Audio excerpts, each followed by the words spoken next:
नमस्कार। आज हम बात करेंगे कहानीकार जयशंकर प्रसाद के बारे में। जैसे ही प्रसाद जी का नाम आता है, उनका कवि रूप लोगों के स्मृति में आता है। वे एक बड़े कवि थे, एक ऐसे कवि जिसे आप कह सकते हैं कि युग के प्रवक्ता। छायावाद के अगर 4 कवियों का जिक्र होता है तो प्रसाद जी उसमें पहले नंबर पर आते हैं। प्रसाद, पंत, निराला और महादेवी जी बड़े कवि, बड़े चिंतक, बड़े नाटककार, बड़े कहानीकार और 3 उपन्यास भी लिखे उन्होंने और महत्वपूर्ण उपन्यास लिखे, इसलिए एक बड़े उपन्यासकार भी। जयशंकर प्रसाद जैसी प्रतिभा हिंदी में विरल प्रतिभा कही जाएगी। बाद के दिनों में सच्चिदानंद, हीरानंद, वात्स्यायन, अज्ञेय के पास ही ऐसी प्रतिभा थी। जिस विधा में भी हाथ लगाया वहाँ उस विधा को ऊंचाई दी। ऐसा नहीं कि ऊंचाई पाई, उस विधा को ऊंचाई दी। जयशंकर प्रसाद कविता में आए तो हिंदी कविता चमकने लगी, छायावाद का चेहरा दैदीप्यमान हो गया। इसी प्रकार जब वो नाटक के क्षेत्र में गए, वहाँ तो उन्होंने नई जमीन तैयार की। भारतेंदु के बाद अगर हिंदी नाटक को नया आकाश मिला, नई पृथ्वी मिली, तो जयशंकर प्रसाद के नाते मिली। आज भी जयशंकर प्रसाद के नाटकों के बिना हिंदी नाटक पर कोई विचार तक नहीं किया जा सकता है। वे उसके प्रेरणा स्रोत हैं। आज भी बहुत सारे नाटक लिखने वाले लोग आज भी जयशंकर प्रसाद की ओर देखते हैं। विषय वस्तु के स्तर पर उन्होंने अतीत को चुना अपने नाटकों के लिए। विशेष तौर पर कहानियों में भी उन्होंने अतीत को चुना। मधुआ जैसी कहानियों को छोड़ दें तो अतीत उनका जीव द्रव्य है। कामायनी जैसा महाकाव्य लिखा उन्होंने। कामायनी एक महान ग्रंथ है। जयशंकर प्रसाद की कविताओं ने छायावाद की प्रवृत्तियां निर्धारित की। उनकी कविताओं के बिना आप छायावाद की प्रवृत्तियों पर बात नहीं कर सकते। जब वो कहानी में आए तो प्रेमचंद का समय था। प्रेमचंद की कहानियां जो जन सामान्य से जुड़ी हुई थीं, जो उस समय के सीधे यथार्थ से जुड़ी हुई थीं, उन कहानियों का बोलबाला था। उनके समानांतर जयशंकर प्रसाद ने अपनी कहानियों की एक दुनिया बनाई, एक नया विश्व बनाया उन्होंने। यह एक बड़ी चुनौती थी। प्रेमचंद की लोकप्रियता असाधारण थी, लेकिन जयशंकर प्रसाद की प्रतिभा भी असाधारण थी। और 2 असाधारण लोग कभी एक दूसरे को काटते नहीं हैं, बल्कि साथ चलते हुए समानांतर विश्व की रचना करते हैं। और वो दोनों संसार मनुष्यों के लिए उसी तरह आकर्षण और सम्मान का विषय बनते हैं। जयशंकर प्रसाद और प्रेमचंद के संदर्भ में यही सत्य है। दोनों गहरे मित्र थे, लेकिन दोनों ने एक दूसरे की आलोचना भी की। प्रेमचंद ने प्रसाद के नाटकों की समीक्षा की थी। उन्हें अतीत का उत्खनन करने वाला व्यक्ति बताया था, लेकिन वे गहरा सम्मान रखते थे जयशंकर प्रसाद के प्रति, उनकी प्रतिभा के प्रति।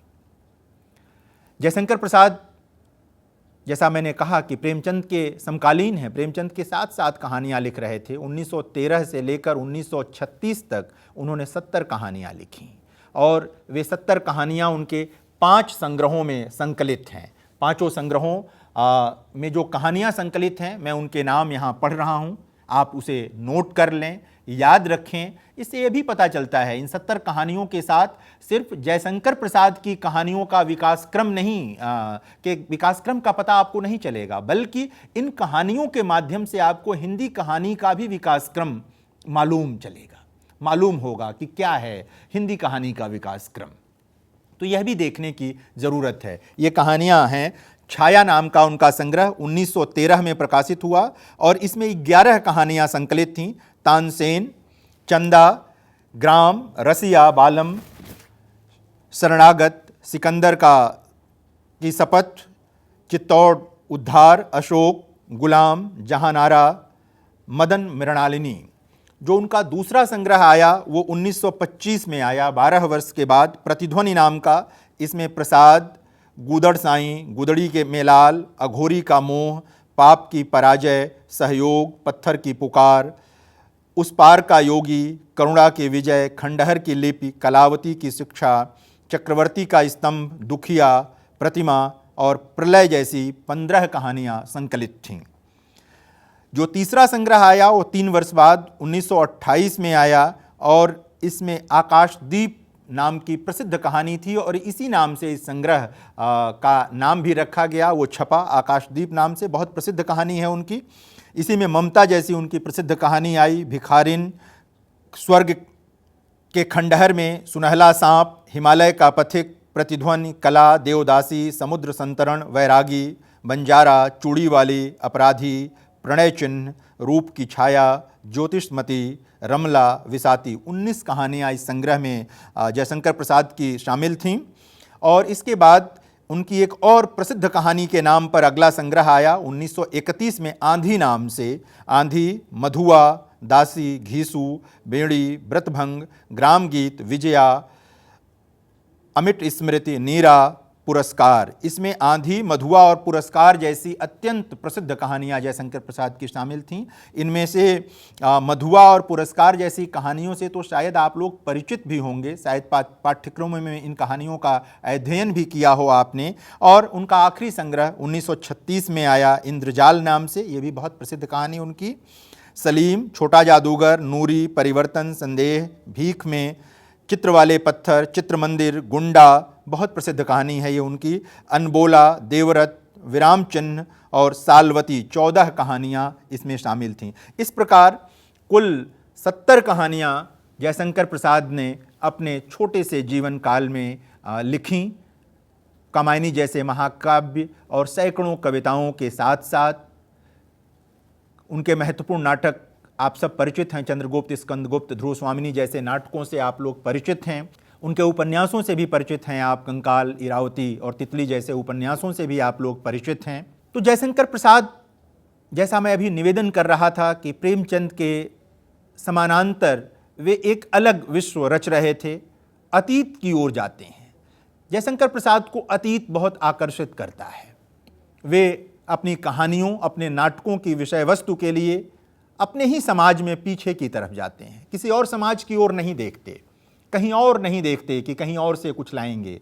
वो रोशनी की किरण अपने ही समाज में पीछे की तरफ से लाना चाहते हैं और ले भी आते हैं। वो जब उन्होंने स्कंदगुप्त पर, चंद्रगुप्त पर या ध्रुव स्वामिनी पर लिखा, या कामायनी के बहाने उन्होंने सृष्टि की रचना पर महाकाव्य लिखा, और उसके कई पक्ष हैं कामायनी के, तो इसका यह कतई मतलब नहीं समझना चाहिए कि प्रसाद अतीत रागी थे। प्रसाद अतीत के माध्यम से वर्तमान की व्याख्या करने वाले सर्जक थे। उन्होंने लगातार अतीत के माध्यम से वर्तमान का सृजन किया, वर्तमान की व्याख्या की, अपने समय को समझा और समझाया। अतीत उनके लिए एक औजार की तरह था।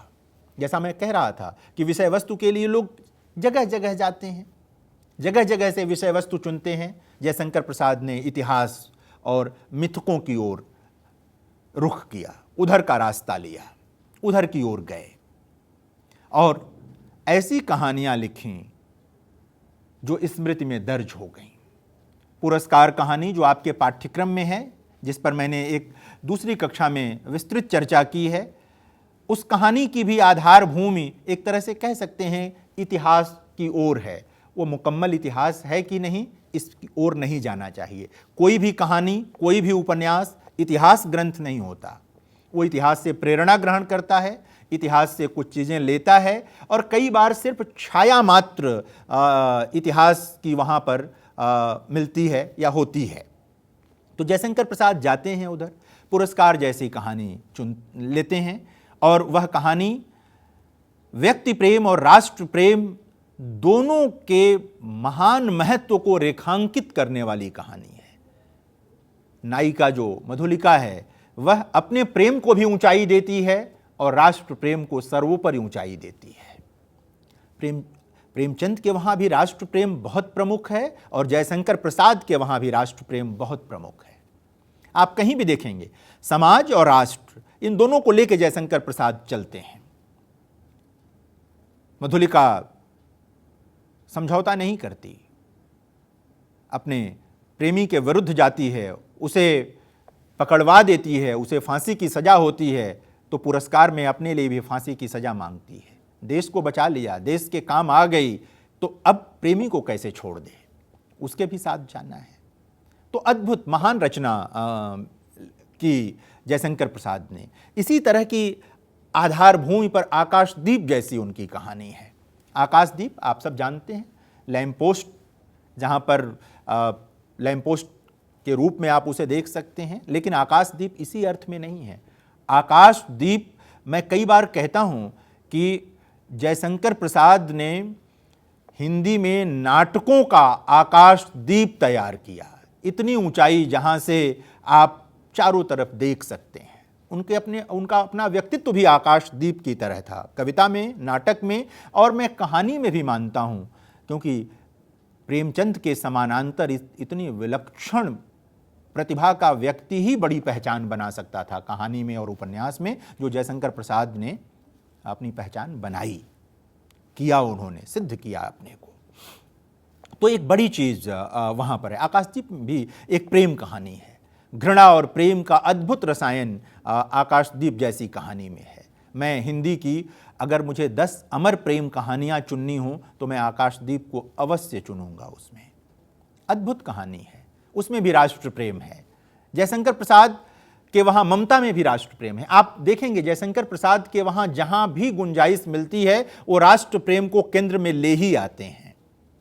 राष्ट्र को सर्वोपरि मूल्य के रूप में देखने का जयशंकर प्रसाद का यह नज़रिया स्तुत्य है। उसकी प्रशंसा जितनी करिए वो कम है। तो जयशंकर प्रसाद के वहाँ ये आकाशदीप में भी आप, और भाषा का जहाँ तक मामला है जयशंकर प्रसाद के, वो किसी भी कहानी में जाएंगे, चूँकि वो अतीत को चुनते हैं, चूँकि वो इतिहास को चुनते हैं, तो जाहिर है कि भाषा भी उनकी तत्सम हो जाती है। वो प्रेमचंद वाली साधारण भाषा नहीं है। मधुआ में है, एक अकेली कहानी संभवतः मधुआ है, एक आध और हूँ, तो वो वहाँ साधारण भाषा है, साधारण जनजीवन की विषय वस्तु है। ऐसा माना जाता है कि मधुआ की रचना उन्होंने प्रेमचंद को जवाब देने के लिए की थी कि देखो मैं भी समसामयिक विषय वस्तु की कहानी लिख सकता हूँ, कंकाल जैसा उपन्यास लिख सकता हूँ, लेकिन यदि मैं इतिहास से सामग्री लेता हूँ तो यह मेरी रुचि का विषय है। यह कोई अंतिम शरण्य नहीं है, यह कोई मेरा सुरक्षा कवच नहीं है। जयशंकर प्रसाद का संभवतः यह शालीन जवाब था। ये मित्रों के बीच का मामला था, लेकिन मधुआ जैसी कहानी लिखकर उन्होंने ये सिद्ध किया कि वे नितांत नई विषय वस्तु के साथ, नितांत समकालीन विषय वस्तु के साथ भी उतना ही न्याय कर सकते हैं जितना न्याय वो ममता जैसी कहानी में किसी अतीत की विषय वस्तु को उठाकर कर सकते थे। ममता कहानी के साथ भी ऐसा ही है। ममता एक ऐसी स्त्री की कहानी है, अद्भुत कहानी है वो, जिसमें वह उस समय के बादशाह को शरण देती है और बाद में उसके झोंपड़े की जगह पर एक बन जाती है, एक इमारत बनवा देता है, बादशाह बदल देता है, लेकिन वह उसके पिता भी समझौता नहीं करते और ममता भी समझौता नहीं करती। एक ऐसी भारतीय स्त्री का चरित्र है ममता का, मधुलिका का, जिसमें भारतीयता अपने चरम पर है।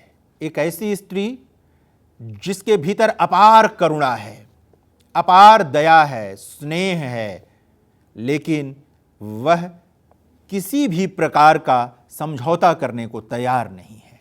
देश के लिए, समाज के लिए ये बड़ी बात है। प्रेमचंद अपने ढंग से ये काम कर रहे थे, जयशंकर प्रसाद अपने ढंग से ये काम कर रहे थे, क्योंकि स्वाधीनता की लड़ाई चल रही थी, आज़ादी की लड़ाई लड़ी जा रही थी। प्रेमचंद यदि सीधे स्वाधीनता आंदोलन की आहुति जैसी कहानियाँ लिख रहे थे और उसमें स्त्रियों को ला रहे थे और उनका स्वाभिमान दिखा रहे थे, उनका योगदान दिखा रहे थे, तो जयशंकर प्रसाद ममता जैसी कहानी को लाकर अतीत की बात दिखाकर ये दिखा रहे थे कि भारतीय स्त्रियों का चरित्र कितना उज्जवल है। मधुलिका को दिखाकर उज्ज्वलता को दिखा रहे थे। वो गुंडा जैसी कहानी लिखकर जो दिखा रहे थे वो बहुत महत्वपूर्ण है। गुंडा सब कहानी का शीर्षक ही है। सामान्य आप सब जानते हैं कि गुंडा का क्या अर्थ होता है, लेकिन उसके भीतर जो औदात्य है, उसका जो ऊंचा चरित्र है, जो प्रेम के प्रति उसमें समर्पण है, वह उसे अद्वितीय बनाता है। और प्रसाद की कहानी कला के क्या कहने हैं, बंधे रहते हैं आप तत्सम शब्दावली के बाद भी, एक पल के लिए भी आप कहानी से कटते नहीं हैं, हटते नहीं हैं, वो कहानी आपको बांधे रहती है। तत्सम शब्दावली कई बार लोगों को परेशान करती है, लेकिन ये कहानी कला है प्रसाद की। एक बार कथा सूत्र आपके हाथ आया कि आपको लगता है कि ये भाषा कहीं बाधा नहीं बन रही है, और आप कहानी में डूबते चले जाते हैं और अंत किनारा प्राप्त कर लेते हैं। ये आपको प्राप्त होता है गुंडा जैसी कहानी में, इंद्रजाल जैसी कहानियों में। भाषा को लेकर जयशंकर प्रसाद की आलोचना करने वाले भी बड़ी संख्या में रहे हैं। यहाँ मैं ये कहना चाहता हूँ कि विषय वस्तु तो एक कारण है ही जयशंकर प्रसाद के लिए तत्सम भाषा चुनने का। एक और भी बात पर विचार करना चाहिए कि जयशंकर प्रसाद मूलतः कवि थे, ये हम सब मानते हैं। इसीलिए उनके नाटकों में भी, उनकी कहानियों में भी वो तरलता दिखाई देती है। जो कवि की तरलता होती है, जो कवि की भाषा की तरलता होती है, वो तरलता दिखाई देती है। और जब भाषा तरल होती है तो वो पकड़ लेती है, आपको छोड़ती नहीं है। तो एक चीज़ तो ये है कि वो मूलतः कवि थे और छायावाद के कवि थे। छायावाद के कवि तुरंत द्विवेदी युग के बाद आते हैं। इन कवियों के सामने द्विवेदी युग की भाषा थी। खड़ी बोली में जो कविताएं हिंदी में लिखी गई, मूलतः हम सब मानते हैं कि 1900 ईस्वी से वो चीज़ चलती है। और विशेष तौर पर द्विवेदी युग की कविताएं, अयोध्या सिंह उपाध्याय, हरिऔध, मैथिली शरण गुप्त बड़े कवि हैं उस युग के, महान कविताएं हैं इनकी। लेकिन जो काव्य भाषा की बात होती है उसको लेकर ये था कि शायद ये उतनी अभी नरम भाषा नहीं बन पाई, कविता की भाषा नहीं बन पाई, उसमें वो कोमलता नहीं है जो कविता की भाषा में होती है। छायावाद के कवियों प्रसाद, पंत, निराला और बाद में महादेवी जी के समक्ष ये चुनौती थी कि ये कविता की भाषा का भी निर्माण करें।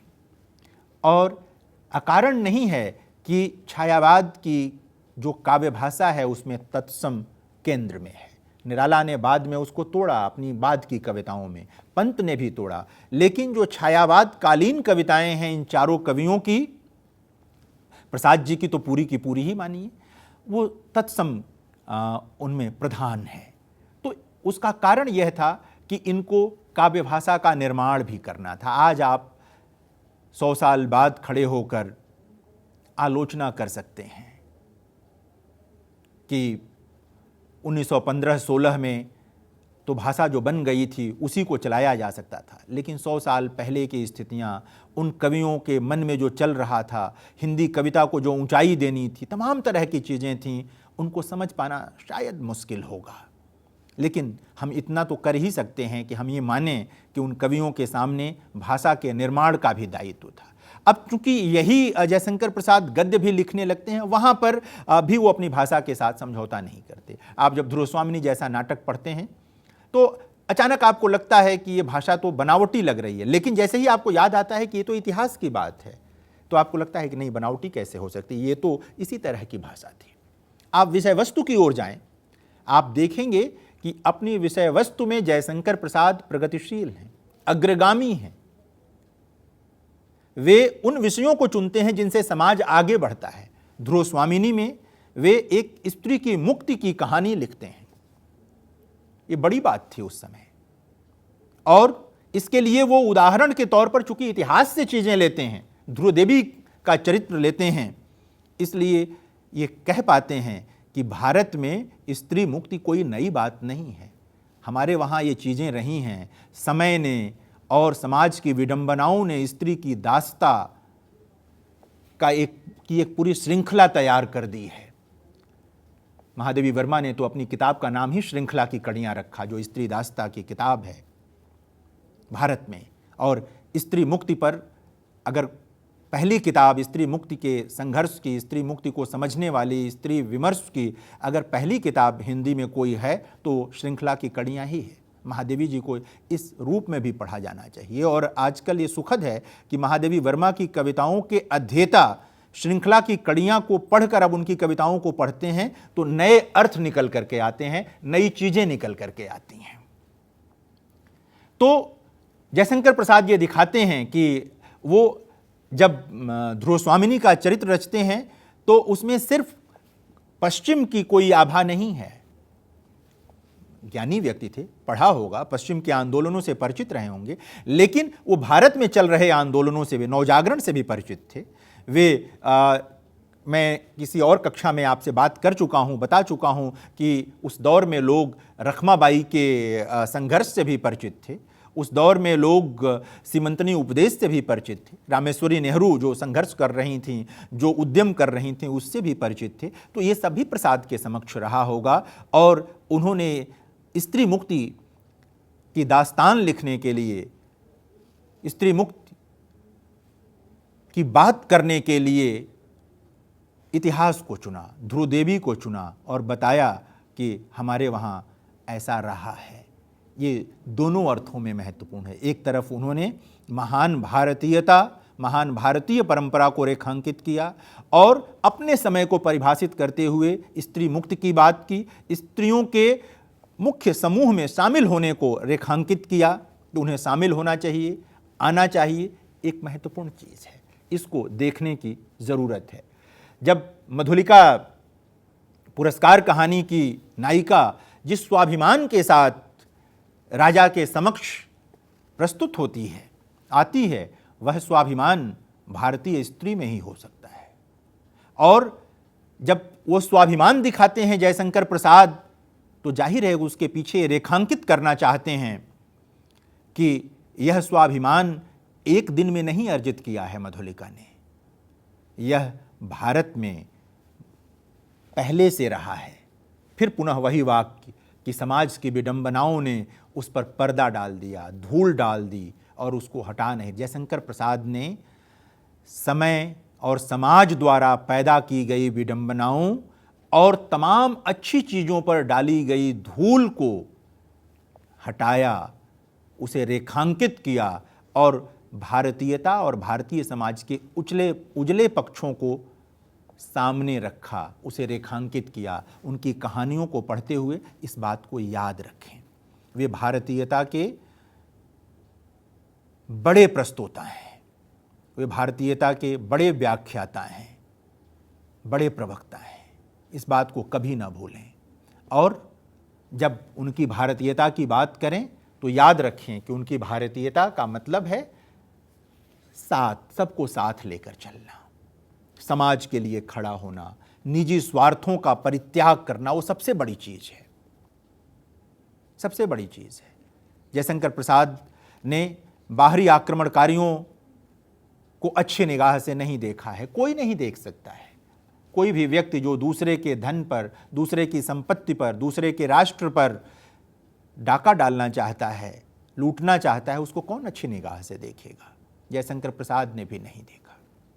उनके भीतर राष्ट्र प्रेम कितना ज़्यादा है, आकाशदीप कहानी को पढ़ते हुए आपको पता चलेगा कि अंततः जो व्यक्ति जिससे घृणा करती है नायिका, बाद में प्रेम करने लगती है। जब वो कहता है कि राष्ट्र, मुझे देश पुकार रहा है, मातृभूमि पुकार रही है, और वो जाने लगता है, तो वो कहती है कि मैं यहाँ के लोगों की सेवा करूँगी। उसने उसको अपना राष्ट्र मान लिया है, नायिका ने, चंपा ने मान लिया है, चंपा द्वीप का नाम रख दिया है।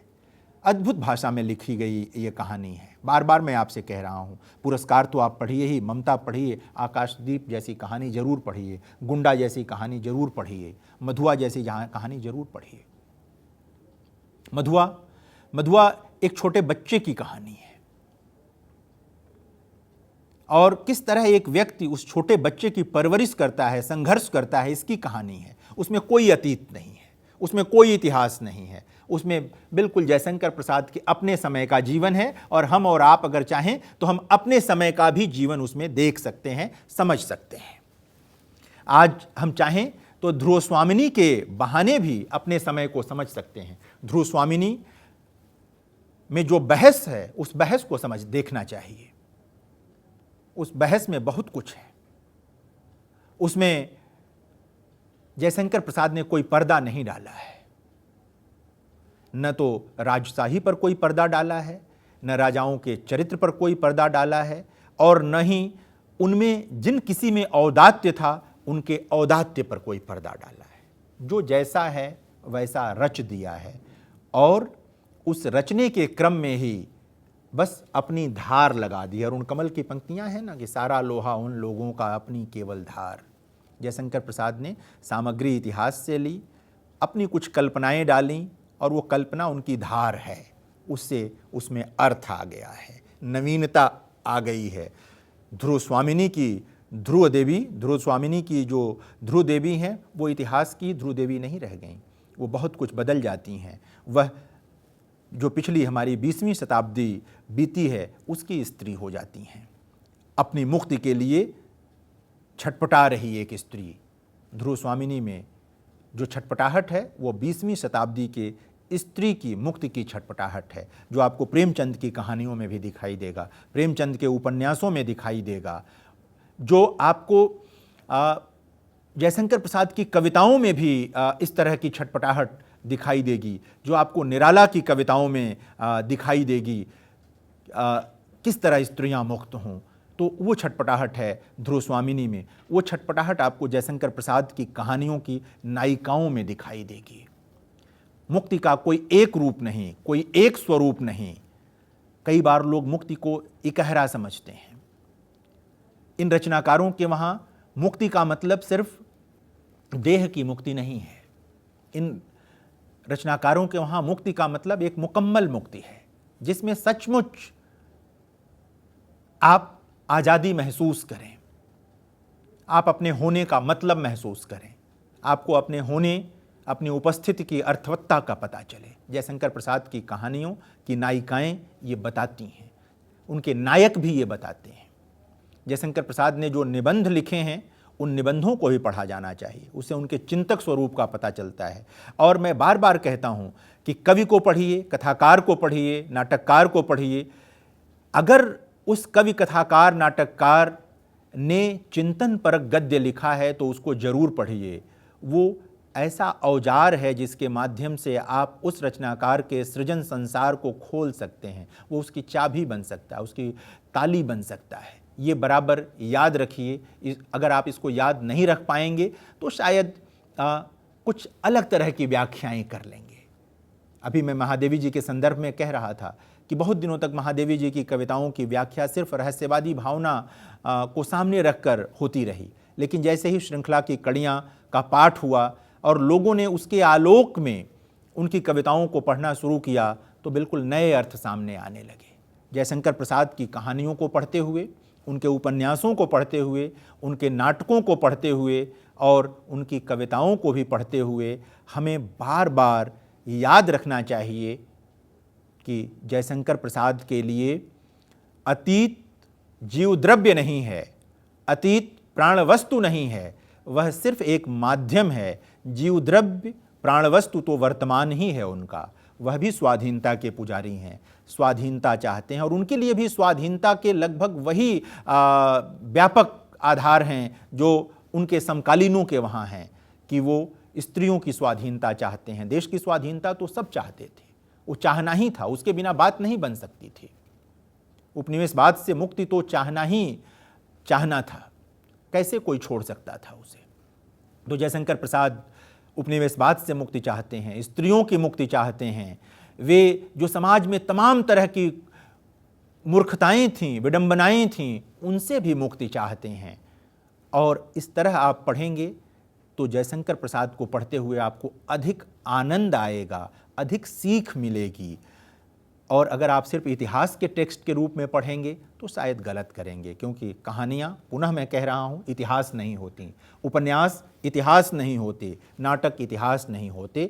उनकी आधार सामग्री इतिहास से ली जा सकती है, कोई भी ले सकता है। प्रसाद जी के वहाँ भी ये सब चीज़ें दिखाई देती हैं।